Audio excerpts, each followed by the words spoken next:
I didn't choose to be alone. It just happened that way.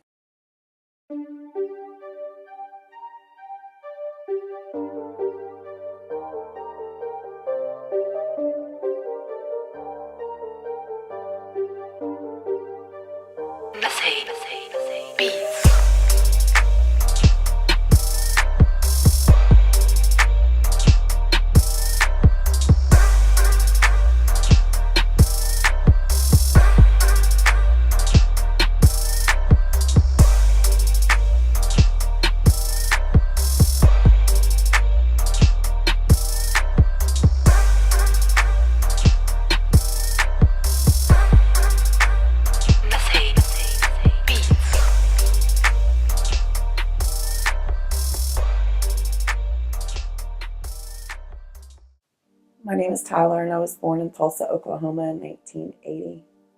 I was raised in Slidell, Louisiana, the New Orleans area, and I don't I don't recall much about my childhood. I know my favorite meal was macaroni and cheese and peas, and I used to watch the Smurfs all the time, but that's about all that I remember.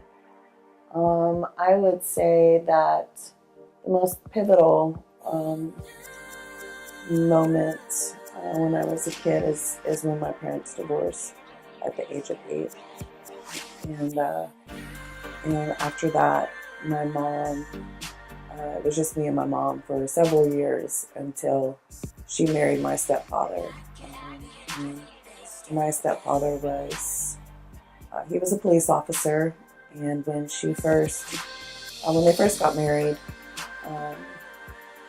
it was, she really didn't know what kind of man he was, but, I would watch him get suited every night or day with this badge that said to protect and serve. And then he would come home and he would start drinking whiskey or whatever hard liquor it was of his choice for the night, and he would get very abusive. It was a lot of mental abuse, emotional abuse, and sometimes physical. And so as a kid, in my teenage years, growing up, and my real father wasn't around when him and my dad, or when him and my mom divorced, and she married my stepdad. He basically said, well, she has another father figure in her life now. She doesn't need me, so I didn't have a relationship with my real father, and to see this with my stepfather, it was it was very dysfunctional. It was very hard growing up as a teenager in that home. So because of the dysfunctional environment that I was living in at home, I never wanted to be there, for one, and for two, I turned to drugs at a young age. I started using at 15. And so started using drugs, and like I said, I just never wanted to be home. But yet I was still in high school, so I barely finished high school. And I went on to college, but I dropped out 3 weeks later because all I wanted to do was party. And so I was in the restaurant industry at the time, and I was waiting tables, bartending, whatnot. But all the money that I would make during the week, I would just turn around and spend it, on drugs and going out. Friday through Sunday, it was just it was a nonstop party, and it was every weekend. And sometimes it would last, longer through Sunday. It might last through Monday, Tuesday, Wednesday. Staying up and as long as I could, and on as many drugs as I could. And eventually, it got to the point where the restaurant industry was not enough. And so I got into the entertainment clubs and started dancing, and did that for a while, all along still using, still partying. And it kind of came a season in the entertainment clubs where it got really slow, and I could no longer afford to continue to get a hotel room, which was what I had been doing up to that point, pretty much every night. And so at that point I had to start sleeping out of my car. And so I was living out of my car, and I wouldn't want to go into the clubs because I hadn't had a shower, and there was no shower at one of the particular clubs that I was at. And so I would go in there, and girls would laugh at me and talk crap and try to pick fights with me. And so it was very humiliating. I didn't want to be there to begin with, but nonetheless, to have, have to face with some of those girls, it was, it was rough. And so I just did it, just often enough to where I could, get something to drink and some food in my stomach. And then that was it. And I just, like I said, I was sleeping out of my car, or I was living in the park in New Orleans. And so I decided if I was going to live like this, that I wanted to move to Florida, where at least I would be on the water. And so I went into the club one day and I made just enough money to get my car out of the parking lot, and I had some gas money. And I started driving to Florida, and I didn't know what part of Florida I was going to go to. I just knew that I wanted to get there. And so I was running out of gas, and I saw this, it was a San Marcos exit. And so I stopped there and found the nearest strip club. And here I am in the Sunshine State, but things were not so sunny. So I meet up with these crack cocaine dealers in this hotel restaurant, or in this hotel. And basically they said, if you will chauffeur us, if you will drive us around, we will supply you with dope. And so I thought that sounded like a pretty good deal to me. And so for a couple of weeks, that's what I did. I drove them around to, to get their supply and to go, drop it off in places. And lo and behold, one day we got pulled over, and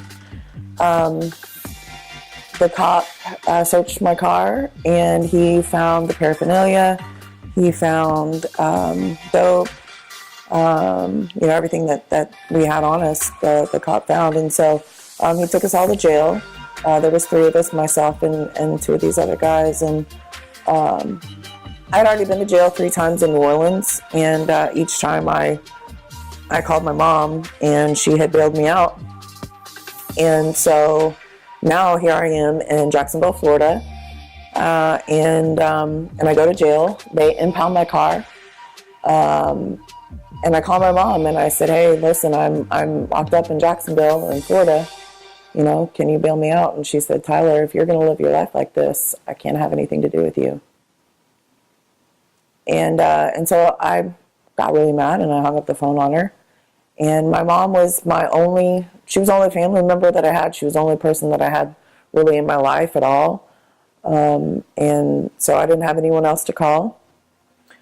And so I sat out my time, which was just about a week in Jacksonville jailhouse. And when I got out, I had no idea where my car was. Even if I did know where it was, I didn't have any money to get it out of impound. And it had everything in it. It had my identification. It had my clothes. It had my artwork. Like, everything that I owned was in my car, and now my car is gone, and I don't know where it's at. And I stepped outside of Jacksonville jailhouse with only the clothes on my back, not a penny to my name. I had nothing. At that point, I was completely homeless and hopeless. And so I just started walking the streets. My means of survival were to stand in front of a Circle K and beg for change. There were several times that I found myself, basically selling myself for money. I did what I had to do to survive, and it got me in. I was put in quite a few situations where I had several guns held in my head. I had been almost choked to death. It was a very, very scary, dark time of my life, and honestly, I didn't want to live that life anymore. I just felt like I was a body that was just taking up space, and I wanted out. So I met a couple of guys that had a house, and they let me crash on a couch for some time. And while they were gone at work, I dug into one of their medicine cabinets and found some generic pain pills. And I decided that I was going to kill myself. And so I filled up the bathtub, and what my plan was is I was going to consume as many of these pills as possible, and that I hoped to pass out and drown myself in the bathtub. Well, I got to over like 20 pain pills, and I stopped counting, and needless to say, I never fell asleep.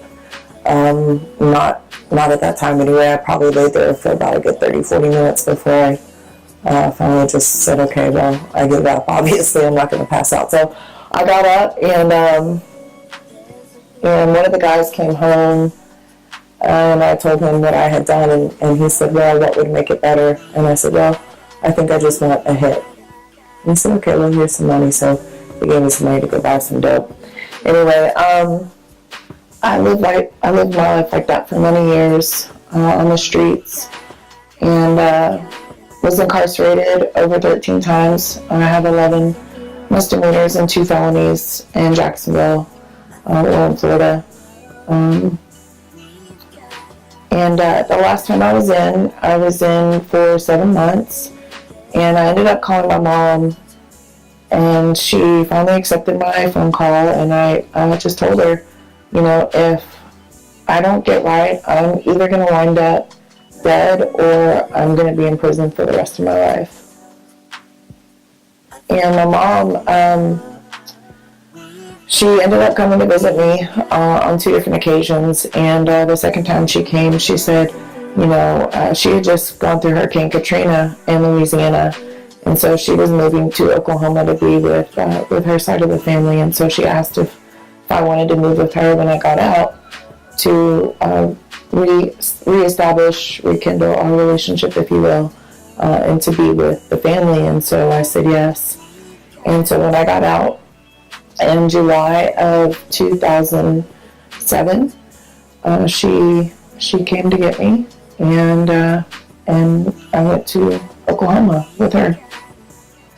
Finally made it back to Oklahoma with my mom and her side of the family, and she said that I needed to find something positive to pour my energy and myself into, and so she recommended the gym, and so I agreed, and that was like on a Thursday or Friday. So Saturday we went to the gym, and I remember I was on the elliptical for like 15 minutes, and I'm sweating it out, and I'm all feeling good, and I'm sweating, and so I get off, and I'm like, okay, yeah, I'm starting to feel a little dizzy, so I go to sit down, and I ended up passing out. I hit my head on the machine.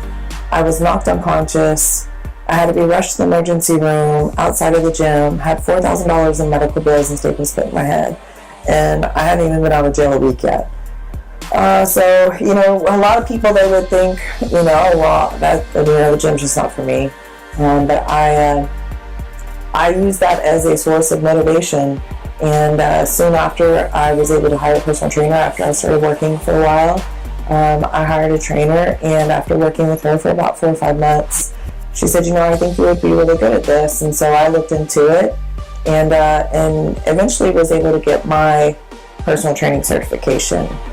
So I got my personal training certification, and life started getting better from there, and started making some moves, doing a little bit of traveling, and every time I would travel through Dallas, I would always feel this strong pull, like this is where I was supposed to be.